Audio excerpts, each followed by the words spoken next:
Hello everyone, welcome to this channel. आज यहाँ पर डिस्कस करेंगे एड्स के बारे में। तो एड्स जो होता है वो एक इन्फेक्शियस डिजीज होता है जिससे लास्ट 25 इयर्स में almost more than 25 million peoples मर चुके हैं। इसका इनक्यूबेशन पीरियड बहुत बड़ा होता है। ये मतलब तुरंत अभी इन्फेक्शन हुआ तो तुरंत ही पता नहीं चलता है कि इसमें इस व्यक्ति को एड्स है। ये 5 साल 10 साल के बाद इसके थोड़े थोड़े सिम्टम्स दिखाई देना स्टार्ट होते हैं। तो इसका इनक्यूबेशन पीरियड 5 to 10 इयर्स होता है। तो एड्स के जो वायरस होते हैं, एचआईवी वायरस, उसके सरफेस पे ये इसे बोलते हैं GP120। इसी के कारण इन्फेक्शन हो पाता है। और इसका एक लिपिड इन्वेलप होता है, उसके अंदर दो प्रोटीन होते हैं, इसे बोलते हैं प्रोटीएज।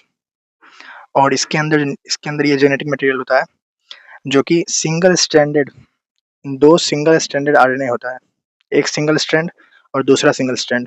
और इसमें दो टाइप के एंजाइम्स प्रेजेंट होते हैं। फर्स्ट एंजाइम होते हैं रिवर्स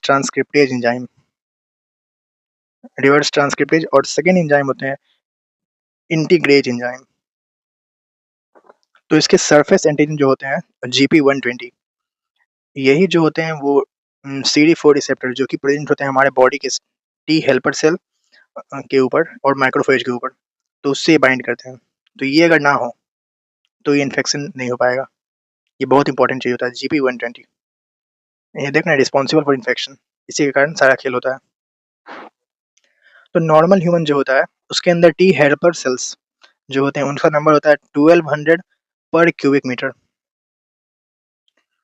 और जो इन्फेक्टेड पर्सन होता है जिसको हो गया है एड्स, उसके अंदर ये हो जाते हैं 200 पर मिलीमीटर क्यूब। तो उसे बोलते हैं एचआईवी का हाई रिस्क है इसको।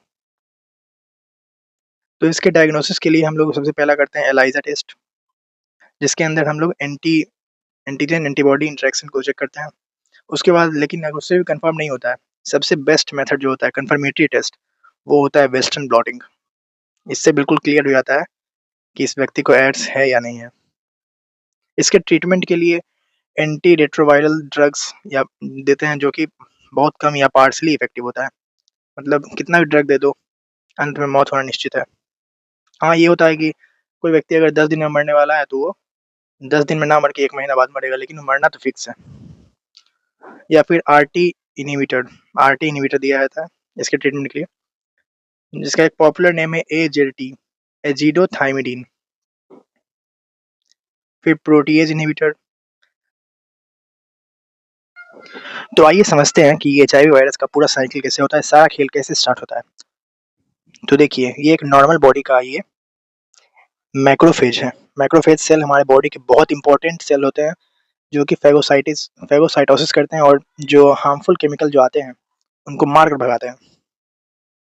तो जब ये एचआईवी वायरस आया और इसके कांटेक्ट में आया, तो हमारे माइक्रोफेज और टी हेल्पर सेल के ऊपर लगे होते हैं CD4 रिसेप्टर्स।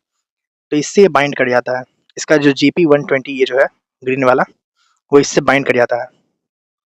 और उसके बाद ये जो इसका एनवेलप ही बाहर आ जाता है, लिपिड में लिपिड लाइक डिजोल लाइक्स, और इसका जेनेटिक मटेरियल अंदर चला जाता है।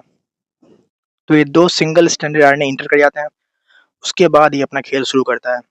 आरटी जो इसके पास से पहले से था, ये देखिए रिवर्स ट्रांसक्रिप्टेज एंजाइम, उसे लेकर के ये वापस, मतलब नॉर्मल ट्रांसक्रिप्शन में डीएनए से आरएनए बनता है, मगर रिवर्स ट्रांसक्रिप्टेज में आरएनए से डीएनए बनेगा।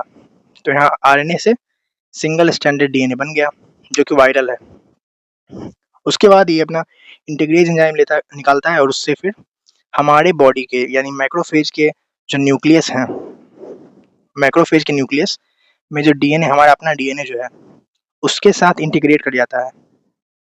और यहाँ पर से फिर ट्रांसक्रिप्शन होता है, नॉर्मल ट्रांसक्रिप्शन। तो उसमें बनता है वायरल आरएनए जो कि हमारे बॉडी से मिलकर बना है, और उसमें ये इंटीग्रेट हो गया सिंगल इसका वाला आरएनए, तो मतलब ये वायरल आरएनए है। इससे फिर ट्रांसलेशन होता है, वायरल प्रोटीन बनता है। उसके बाद बहुत सारे न्यू वायरस फॉर्म होते चले जाते हैं, ढेर सारे, 1 2 3 हज़ार करोड़। और उसके बाद ये निकलते हैं, और उसके बाद इनका होता है एक्जोसाइटोसिस। उसके बाद ये अदर बॉडी के अदर जितने भी सेल्स होते हैं सब के साथ जाकर उनको परेशान करता है। और सबसे ज़्यादा ये परेशान किसी को करता है तो वो होते हैं टी हेल्पर सेल्स। इनको बहुत पीटता है, मार-मार के इनको बिल्कुल नष्ट कर देता है बिल्कुल।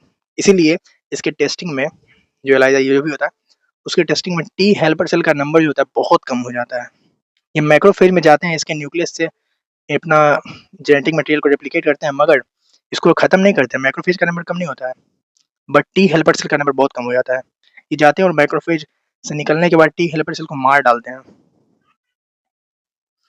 तो देखिए यहाँ पर सारा खेल जो स्टार्ट हुआ था, ये मैक्रोफेज में ही हुआ था, इसीलिए बोलते हैं मैक्रोफेज को एचआईवी फैक्ट्री। तो that's all about it. Thank you for watching. Thank you so much.